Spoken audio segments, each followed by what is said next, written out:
Video, I'll talk about Congress. So what is Congress? Congress is one of the three branches of government. We could extend that to saying there are five branches of government: the legislative branch, the executive branch, the judicial branch, the Supreme Court, or we can add to that as well the fourth branch of government, the federal bureaucracy, and the fifth branch of government being the media. But classically, there are three branches of the government: the legislative branch, otherwise known as Congress, the executive branch, which is the president, and again, the Supreme Court as the judicial branch. So in a nutshell, Congress, what they do is they make laws. They have quite a few other powers as well that I'll go over in a second here, but generally they're the lawmaking branch of government. There's two chambers in the US Congress, and you'll hear the word bicameral to describe Congress. And that simply means that there's two chambers. There's the lower chamber, which is the House of Representatives, and the upper chamber, which is the Senate.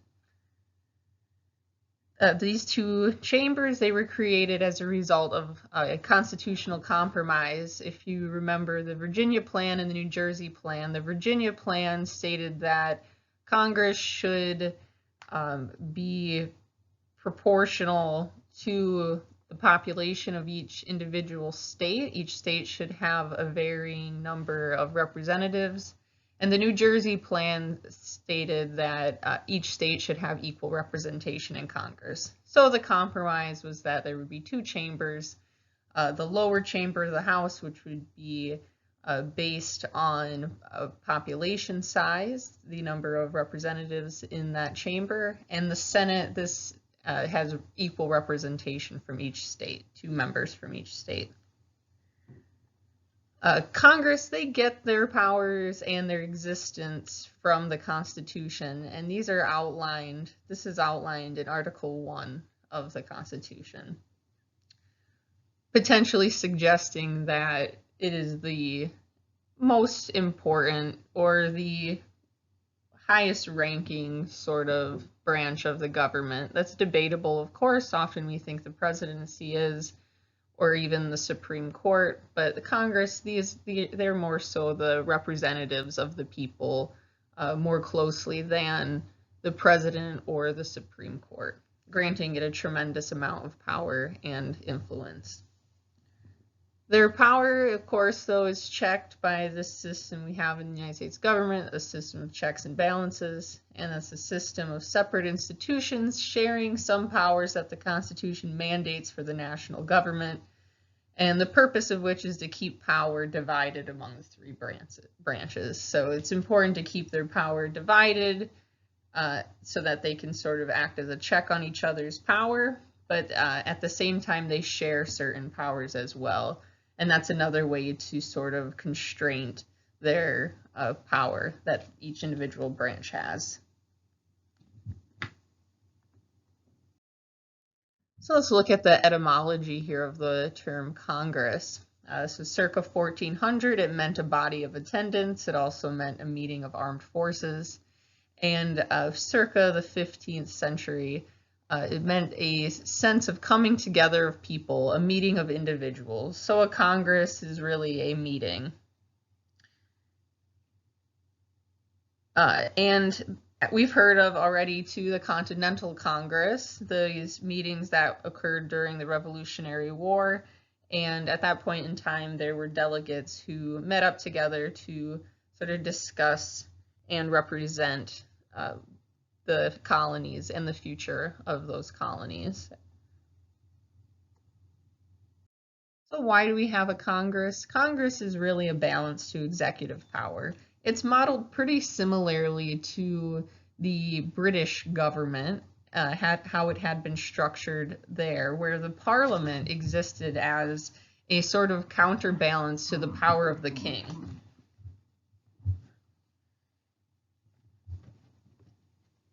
And we can look at Congress as being a representative of Main Street, meaning ordinary citizens, not necessarily representing Wall Street. You know, of course, this is in theory, not necessarily in practice, But again, Congress, this is sort of our direct link from the people, between the people and Washington, D.C. More so the House of Representatives than the Senate, but definitely all of Congress is closer to the ordinary people than other branches of government. Of course, this is debatable. Some view the president as being the champion of the people, whereas the Congress is the champion of states. However, that's really up for you to decide individually what you think. Let's compare a bit here too to the British Parliament. British Parliament is also bicameral, meaning that it has two chambers. It has the upper and lower chamber as well, the House of Commons and the House of Lords. It has more members than the United States. It has 650 members, whereas the United States, we have 535 representatives in total in Congress, 435 in the House of Representatives, and 100 senators, with 2 representing each state. Let's have a look here at congressional powers. So Congress, they're granted some explicit powers, but they also have implicit powers, and I'll note that here first. And this is granted to Congress with the necessary and proper clause, sometimes called the elastic clause. This is in Article 1, Section 8, and it states that Congress is authorized to make all laws which are necessary and proper for carrying into execution the foregoing powers and other powers vested by this Constitution in the government. So Congress has quite a bit of leeway in the type of laws that they can create. Some other powers here, in addition to making laws, Congress, they can issue taxes, borrow and spend money, regulate commerce, regulate currency, provide for patents and copyrights, establish federal courts below the Supreme Court. They can declare war, they maintain the armed forces, govern the nation's capital, oversee national property, again, make laws necessary and proper to carry out these above powers. The Senate only, they can try impeachments, ratify treaties, confirm all federal judges, ambassadors, cabinet members, and other officials. And the House, they can bring impeachments and they can originate tax bills.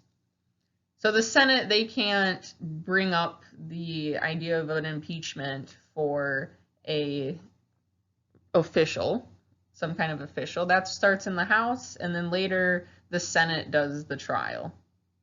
The salary for our Congress people is $174,000 per year. So they get a nice and decent sized salary, and there are additional perks as well to being a member of Congress. Job security to an extent. Senators, they serve 6-year terms, and they can be elected out at any point in time. However, they can be re-elected as many times as they want. And same goes for representatives, except they serve only 2-year terms. Let's look at the members of Congress. So we can look at Congress. Again, it's a bicameral, 2-chamber institution. We have the Senate, the upper house, and the House of Representatives, the lower house. The president, or the presiding official over the Senate, is the vice president of the United States. And if the vice president is busy or needs another second in command, that would be the president pro tempore. He would be the senior ranking member of the majority party. And then each party, of course, we have the 2 major parties in the United States, the Democrats and Republicans. You have the Senate Majority Leader and the Senate Minority Leader, the Senate Majority Whip, and the Senate Minority Whip. Whips are important and loyal players in each political party within the Congress. The House of Representatives, they have the Speaker of the House, which is the Majority Leader, and that's voted on in the House of Representatives. They choose who their Majority Leader would be. Then there's the House Majority Floor Leader and the House Majority Whip, and again, the House Minority Leader and the House Minority Whip. Similar structure in each cabinet. So what are some of the differences between the House and the Senate? The Senate, so senators, they represent entire states. So you have 2 people from each state, they represent the whole state. It contains about 100 members. Floor debate is very important, and they have unlimited debate. Senators typically have more prestige, more media coverage and visibility. There's a larger staff for each senator, with the size of that staff determined by population of the state and its distance from Washington.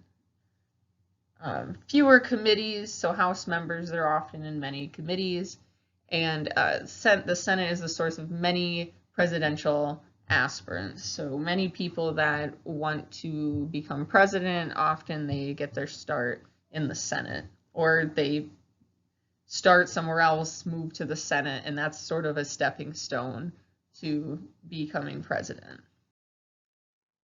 Now let's have a look at the House. One of the main differences between the House and the Senate is that senators represent the state as a whole, whereas members of the House, they only represent their district.